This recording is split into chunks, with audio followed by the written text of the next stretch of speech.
Merci Nabino Bomesana Kolanda toujours émission Nabino ils allaient représenter et pas un déco Nabino Danou qui flarande dans le barakeno.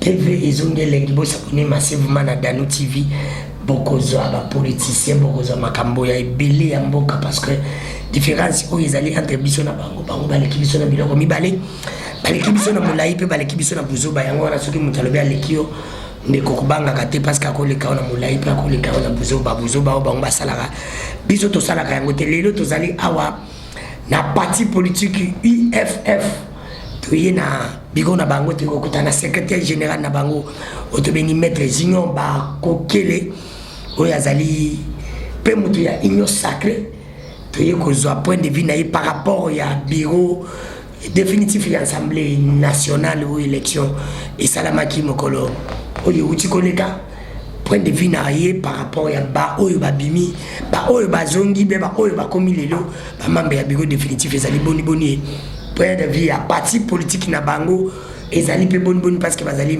ba membre ya union sacrée ndeko Junior bonjour boni toto. Bonjour Ndebonangai Dadou, merci beaucoup Nandenge on s'est déplacé na micro na yo na caméra na yo pour na oyo kutabiso na siège na biso ya parti politique Union fait la force. En tout cas na combo ya ba cadre ba militante ya Union fait la force et opesio merci na mosala munene zo sala ko ya na source ozo information ndenge longobani ndenge singelami. En tout cas une fois de plus na combo ya président national ya parti na biso opesio merci na ndenge okanisi biso lelo. Merci ndeko bato bazakolanda biso zali secrétaire général ya parti na bango oyo bino nyoso awuti koloba bino moko boyebi parce que azali mutu ako présenter te na média ndeko Junior par rapport ya bureau définitif ya assemblée nationale élection c'est ça limite au monde déjà à critique ezali belé mais yo en tant qu'analyste politique en tant que secrétaire général ya parti politique UFF oyo ezali pena union sacrée okoki koloba nini est-ce que les loyo bozali ya kosepela ou bien bosepelite na bureau définitif assemblée nationale. Bon to sepelite ndenge en tout cas pour ceux qui te lobi to sepelite là to za mitema mabe mais na koyebisa na bato nyusu bazolanda biso parti na biso union fait la force tozali bongo na kati ya regroupement AFDC allié c'est-à-dire regroupement munene oyo regroupé au sein en son sein au moins plus de 40 partis politiques et donc toza membre ya regroupement AFDC allié tango tokendaki maponomi ya 2018 mokonzi mboka asalaki bongo coalition ya na plateforme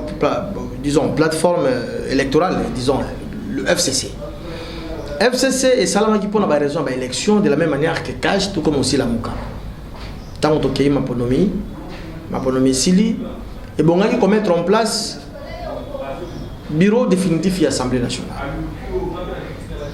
conformément à l'article 78 de la Constitution. Mokonzi Mboka akokaki ko nommer un informateur pour identifier majorité rende ko former gouvernement mais na bolingo ya coalition FCC cash ndenge Mokonzi Mboka na motema malamu azalaka na yango a privilégié ki coalition FCC cash na bolingo ya coalition c'est un respectueux ya accord ya texte le président Félix Tshisekedi amoni ke na souci ke to kende na bandeko ba kende na ndenge ya bomoko basala route ensemble pambate oyebi entre guillemets FCC bandi ko beta tolo kaza la majorité vous allez identifier ndi amoni to kendaki bongo gouvernement mzala ki en place ba nommer gouvernement mettre en place ba ministre et ko créer mbutu mokonzi lobi A ba ngomba lobi B mokonzi loba C ba ngomba komi na Z mokonzi mboka pesa ki temps mulai pour que ba ndeko wana ba changer. Il y a que des imbéciles qui ne changent pas. Mokonza senga ki bango ba changer. Ba boy ko changer. Mokonza sala loka boy ba ke ba sali autre belle déclaration de leur. C'est comme si tout là qui na deux présidents en Bukao. Yo mona wapi. La première institution dans un pays c'est l'institution président de la République. Ba tchaka bras de fer na président de la République. Mokonza mboka aye ko mona trop c'est trop. Allez. Avec mettre fin à la coalition, n'anenge baimbo ka population ba comment il souffrir pas chez les kaki. Difficulté financière et comment il y a outrance. Difficulté même ya kolia biloko ezala ki sous la mboka te. Tout ça pour bâtir na motu ya mokonzi mboka va saboter l'action. Il a convoqué la consultation nationale.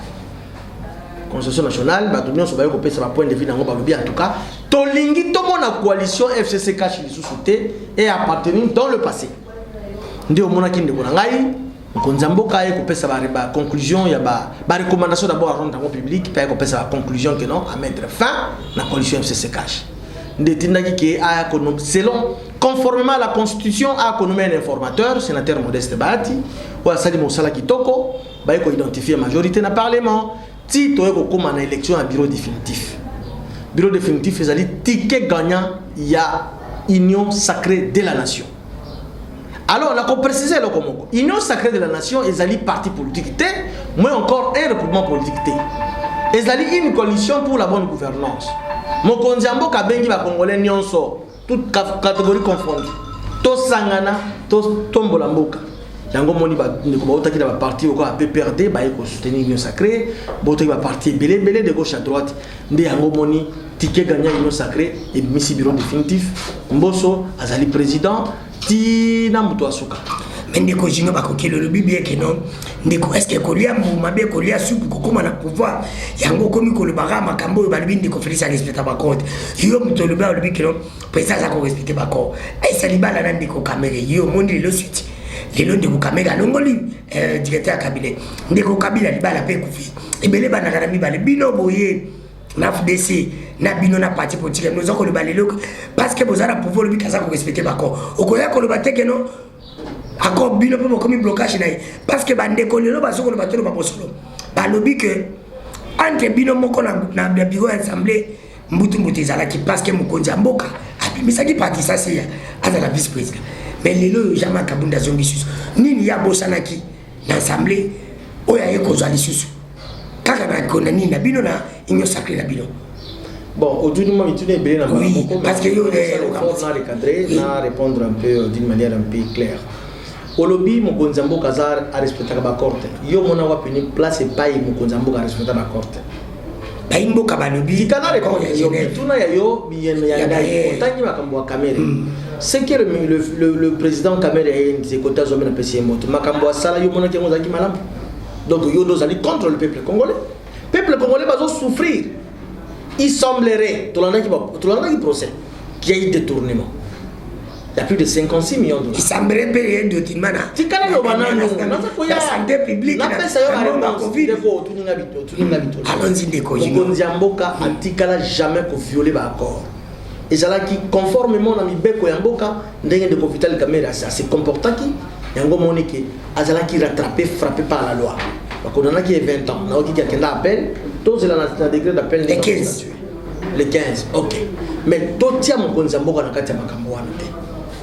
Ezala ki bazuzi ndi ba sambisa ki de Kamere, ndi ba pesa ki etumbu wana. Wana mon konzamboka violé accord te. Ozolo bena makambo ya FCC cash. Yo zala ki d'accord ndenge mboka zala ki na dysfonctionnement, bino bo sepela ki bino ba panisa bo sepela ki na yango.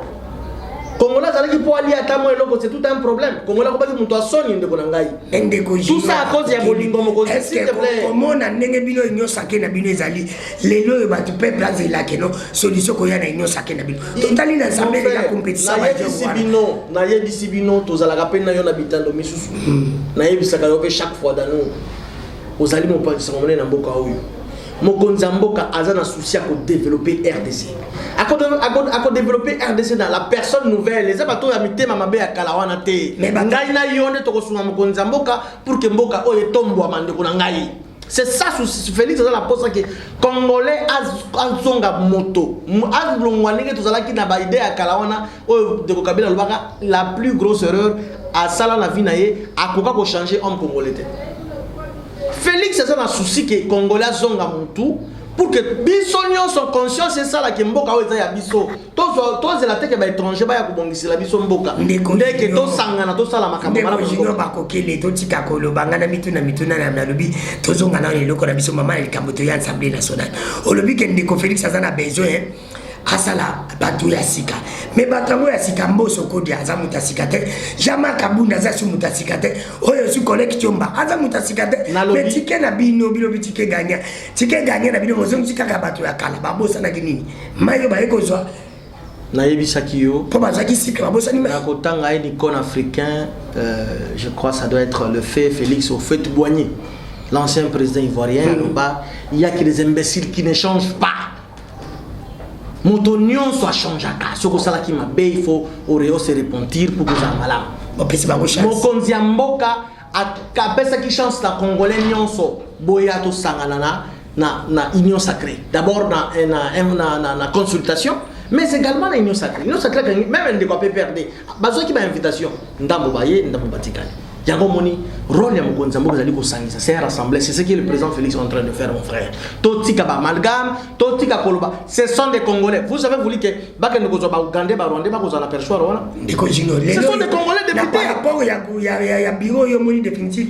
Bureau l'assemblée et ko koma ndenga à l'époque ndeko kameke zalaki oh ngana yo to bande ko fanda na bandako tozo tala quand même premier net match ya football. Ozasu que na ko zonga ndeko na koye bisayo. Ça ko soutenir parce que dans ma na koye bisayo l'intégrité ya papa Nkodo Mboso Nkodia. C'est un papa, c'est quelqu'un qui était formé par Maréchal Mobutu. C'est un PPT. S'il te plaît. Et la lobby la tunica Moutounandiko. Bon, Aza troisième âge. Merci. Azala qui formé na papa Maréchal Mobutu. Mboso Nkodia, je te dis, il va incarner, il va révéler beaucoup de choses, à corriger, à révéler. Na yebisiyo, ata. Et cause à l'endroit mon côté, mais cause à la peu près. Na Vital Kamerhe. Ngonga msupe ko leka. Président Vital Kamerhe a parlé. Et donc, on a sa chance. C'est quelqu'un qui a un dossier à m'abêter, quelqu'un qui a la bonne moralité et aussi. Ndeko Junior batwalobi na koyo koleka mutuna batwalobi na yebisi na tuna mutuna ndeko Junior boza na union sacrée ndeko Kabun kala bino ba député ya bino pe ya union sacrée batbalongola ki mais kala ba député na bazongi sisusuye transformation ngo balobaki epo balongola ki parce que balobaki incapacité mais comme capable ndeni incapacité et capable na zo comprendre te transmission ne salimine na ko répondre kabino babiloko bosandi bolé yango de s'il te plaît na ko répondre au yebi modus operandi mode opératoire ya FCC de Gezalaki mais bazalaki ba mode opératoire na bino ndepe FCC Gezalaki c'était ndebo sali no sacré de ko tika penga na loba tozotika na ngaka s'exprimer tellement nazotika mo tandeko FCC bazalaki toute une machine ya destruction. Il y a un tox, il y a le kuta. Tala le loyo. Soki ndeko na biso na pesi mbote Jean-Marc Kabunda. Azala ki ndenge bango bakosela ki makamba. D'ailleurs la procédure balongola ka Jean-Marc Kabunda. Ezala ki bien te, vous n'êtes pas respectueux. Il faut laisser à la personne le temps de se défendre. Est-ce que non, il fallait que ça ait chance à Soka, s'il vous plaît. Qu'est-ce qui empêcherait que s'il te plaît ndeko, qu'est-ce qui empêcherait qu'il va convoquer plénière Moussoukou Gaya? C'était d'une manière précipitée. Au Balingaki Moutou, Jean-Marc Kabunda. Nzambe la justice, na yekeba justice ya Nzambe, le réhabilité Jean-Marc Kabunda, son premier vice-président de l'Assemblée nationale. En effet, il faut féliciter ce pays-là parce que c'est un digne fils de ce pays, un Congolais sérieux et qui est le Bakabo solo dans le Monokonaï. Makabonio, so Jean-Marc Kabunda, le Bakabo Sakate. Alors sakate ndebe bazali kofunda yepe balobi biloba loba oyebi bien ke baloba ngana ya ata homme d'état te azanga kasekele homme d'état ndengeni nasu bozo loka bozo babuzo ba il faut akanga monoko parce que c'est homme d'état. Il est là au service du peuple. Azo défendre d'abord intérêt à peuple, le peuple d'abord. Est-ce que intérêt à peuple ezali na gouverneur na bureau assemblée nationale définitive intérêt à peuple ezali oyo bino moko ndeko président na bino alobi tokende na Pullman tolia tomela na mbongo ya mboko pe paza ko souffrir natanga sous s'il te plaît natanga sous ngai moko pila zala kala mbongo est-ce que bango basi to pesa bango na le temps va travailler ils n'ont même pas un basala ta une semaine to comment juger bango déjà c'est là ce qui passe une année va voter la loi rôle de l'Assemblée nationale des admis qu'on légiférer n'a qu'on contrôler l'exécutif qu'on légiférer la loi n'a qu'on contrôler l'exécutif c'est ça oh to bona ki mabunda sali 2 ans mobimaka 4 lois. Yapamba. Il y a 3 ans pour ça. Il y a 3, 4 Yapamba. Et bien les bandarami bali ya sali 4 ndiko jino. Za ko ndimate. Bongo bino na pendant 2 ans. Bongo salani na pendant 2 ans. Président bino bokomi ko soutenir na ino sak asalini. Mais mboso yo kaka na un mois session extraordinaire à tozui loi sur il y a les zones à libre échange. Dans quelques jours seulement.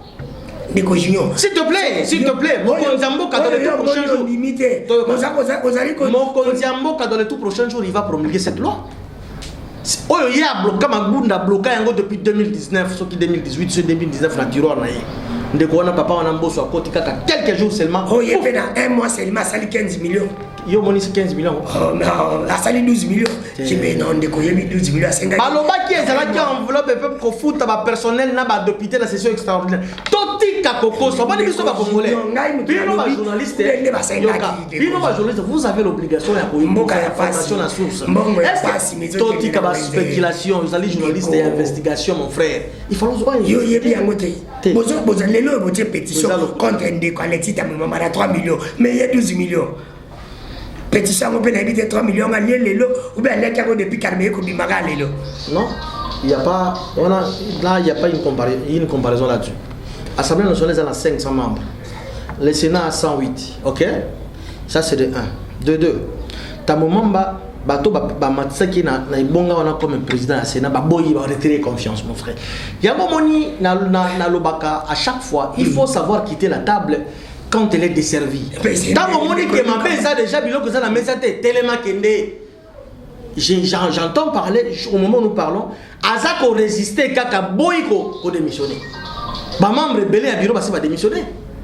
Mais Pépé wana nani Tamumamba ça me fait mal. Mais Pépé s'il te plaît. Ndeko Junior. Pépé Mbosso. Mbosso c'est quelqu'un qui est grand de beaucoup de valeurs. Mbosso yo kam pesanga ta mabe moko Mbosso yo ka depuis Congo eza Congo. Yo ka na likama mabe moko. Naza porte-parole na été. Aibi penga été. Mais je suis un acteur politique. Ndeko Junior trop chité. Secrétaire général de l'État. S'il te plaît. OK. Allons-y, il n'y a pas de problème. Voilà le cas Tamumamba, ezali forcing te, yemoko. D'ailleurs, mon frère, toi qui n'es plus loin, mbongo ya l'État okena ndako na bomba ngo pourquoi? Okena mbongo l'État okena ngo pas na mbongo ndeko Junior soki ezaki da. Pesa ngai réponse.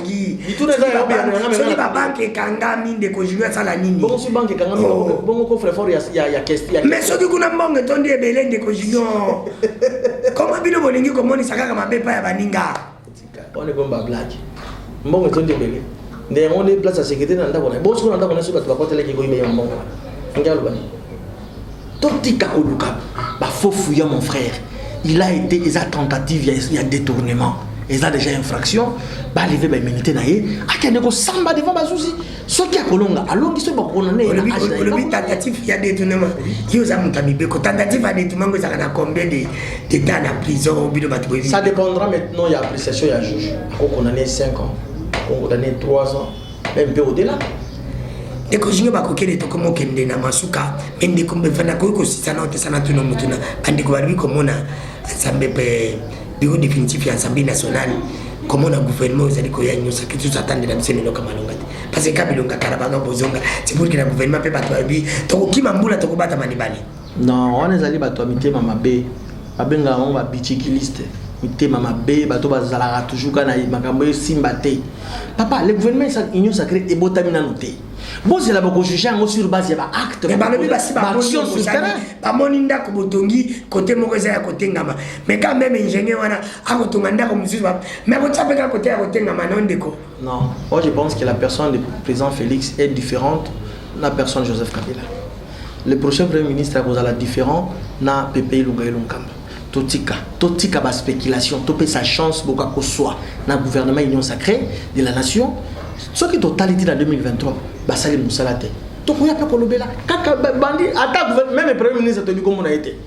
Bah nous mettre premier ministre to comme dia kola kila mabe et na ebisi bino toute malédiction sans cause et de nul effet. Oh bah so me dire président allons na mandat na yote union sacrée ba koyoka soni ba ko kutana na nzambe liboso na bango. Ndeko Junior soki bolongi. Comme Nicolas na oji makasu ezo sila na ba so so plein bolongi te na union sacrée kolobani. Tokolonga te pourquoi? Maintenant ndere zara mi baleti na échec tokolonga bino bosalaki bango basalaki politique ezali match ya football président na soir résultat to salaki ni basote a zara kaka mi baleti ou mo reçu bo bango basalaki 18 ans basali ni il est vrai que le président Kabila quand même il y a eu des efforts il y a yemoko la personne de Kabila mais entourage na inde bazaki bandoki mitema mabe alingaki mboko te yango président Félix azo veiller loko wana il a la bonne volonté et puis to sengi na ye gouvernement goya oza en place bato ba na volonté de servir mboka et non ba se servir batia batakarbe batasikateron de Kojini pourquoi pas soki muto kala azana pétrine expérience alibi musala na pourquoi pas batia été est-ce que Ndeko Junior net une poste c'est la carrière à moto la compétence kaka bon yo moto si classe ka lelo na moto si classe 10 ans à sala comme ça et différence c'est ça ndeko junior ko ba ko na 10 ans na tout ni différence c'est na combien et non il faut que banda quelque part pour comment na 10 ça fait faut na 1 c'est pas là ko ta matin maman ko bandi de 0 maman ko à 10 on va dire 1 jusqu'à 10 malem médecine de junior to komi na suka yo banda ngai na remercier yo na ndenge yo bana suka et nino ko ba yimbo ka baza ko landa partout. Merci beaucoup biso parti politique Union fait la force oto kamba mibongo na mokonzi mboka mokonzi na biso ya parti l'honorable Constantin Bengele ndi apesi biso mandat to ko kamba parti oyo yango tozo senga na ba congolais nyonso partout bazali à travers le monde baya ko s'adhérer massivement na parti politique na biso Union fait la force oyo oyena siège na biso tozo na croisement Rocading na Desileri numéro 166 na commune à Kinshasa la boule na presse bato ba et mais également tozo tia maboko tozo komisa mokonzi mboka na likanisi linzenga azui ya kobongisa Congo en tout cas toti ko yoka azui ko to signer ba contrat ya 400 millions pour na Égypte c'est une bonne chose pour le développement industriel mboka na biso oh to ko balobi mo bandoze la kaka ndemboka bwana pobo ye sa makaba bongo sali mababa kaka o wana za ba ndeko Félix bandaka la ko signer contrat la erika libale kufi pope pamona yepe kodia abi yepa za kodia ya Congo yepa za mutemu mabe ya Kabila tika mona ba asa mutemu mabe ya Kabila depuis quand botuna nga ya jera wa bonjour ane za na tout bino kope sa réponse le pona ni na tsakango akende kite depuis kala na Egypte kaka yebo kabani po ko ya po ba bakasali malamu ndeko yo éviter que ba contact wana ya résultat depuis janvier 2020 OK depuis janvier 2020 déjà là c'était une procédure tu t'es quoi pour dire na aringeka ijo kamba kende po ya le bakeno tala ko ba bande ko bloquer to boy intox bino pe ko bloquer to boy intox Félix président Tshisekedi azali cheval blanc asala ni libara iba misona letate akota na mama buzo bate makila ete maboko na ita pembe merci kaya sala et l'on a besoin d'espérance kaka na président ensemble papa ça peut bara bito président na ministère atia ba jeune s'il te plaît dans le ça la secteur public ministère la bino ya lokuta ko iba kama ngwa leta asali carrière na UDPS abandi na UDPS bobo mwana tinde nya comme le long cinquantaine d'âge président qui a bangwaze alors yo kana bisa yo c'est pour dire quoi biso union fait la force toza ko soutenir chef de l'état na ba action na ye na ndingisa oyo président na biso honorable Constantin Bengela pesi biso to sala ba action oyo ko accompagner mokonzi mboka pamba te mandat na ye oyo il faut la mandat moko ya plein succès congolais sepela azongi la identité na ye yakala ndeko yiyo batimo balobi ti Congo za ko bonga te faut ba héritier ndeko Kabila za ke héritier ndeko Félix pe héritier ba yebi pasité ba yeko kutana kaka ba papa na ba basali ba onzila papa soko lui oza mutema mabe ngabuna libite ba imbo héritier na ndenge nini arbe héritier kandeko Kabila na ye mokali ndako ma président Congo te papa na abundi atikeli président Félix ndeko Félix pe naloba président Félix asali ma carrière na ye na UDPS comme ya papa na ye simple non il faut que le rôle ba biloko wana c'était la méritocratie s'il te plaît naza ya UDPS te mais tout l'ande la kamasolo ya politique le président Félix abandi carrière na ye comme membre simple Amati ba échelon tiers comme secrétaire national chargé à affaires extérieures ti tango papa yoko kufa ba yoko procéder na ba élection ne à l'unanimité va voter mais pour ça qui bon on nous baka que non pour ça qui corrompu non ti ka biloko wana wala ba imbo biso ba congolais toujours ko critiquer mais topé ça une chance le président Félix incarne beaucoup il est beaucoup pour la RDC merci bande ko bozala ko landa biso ebele na émission na biso na kati ya chaîne na bino Dano TV bo s'abonner massivement te baki pona bino ndeko Junior ba kokela oyo azali secrétaire général ya parti UFF oyo ikangami na ndeko na biso papa na biso Constantin Bengele oyo boyebi baye politique na biso ya kala asalaka mpe na mboka oyo ayebani aza moto ya kosi présenter te oyo bino nyonso boyebi tozalaki na siège na bango ezali na je crois que na Wileri na face à Kalufungula bandeko nyonso place ni Molière ezalaki kala soki na immeuble parti politique anga bango mpe balingi publicité awa tala badapo ebele